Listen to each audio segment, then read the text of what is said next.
ఆడపడుచులకి, అక్క చెల్లెలకి, యువతులకి, కథం తొక్కిన యువతకి, కథం తొక్కిన జన సైనికులకి, జనసేన నాయకులకి, తెలుగుదేశం నాయకులకి, తెలుగుదేశం శ్రేణులకి, తెలుగుదేశం నాయకులు వర్మ గారికి,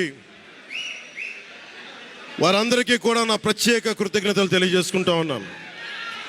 మీరు పిఠాపురంలో పవన్ కళ్యాణ్ గెలిపించలేదు. కేవలం పిఠాపురం ప్రజలు పవన్ కళ్యాణ్ ఒక్కడిని గెలిపించలేదు, 5 కోట్ల మంది ప్రజల్ని గెలిపించారు మీరు.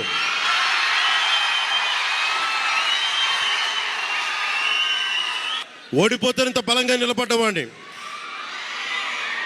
మా ఇంత గెలిపించి కాదు మీరు ఇచ్చింది, చిన్నపాటి జయం ఇవ్వాల, ఆకాశం అంత విజయం ఇచ్చారు మీరు నాకు, మాకు, మా కూటమి ప్రభుత్వం.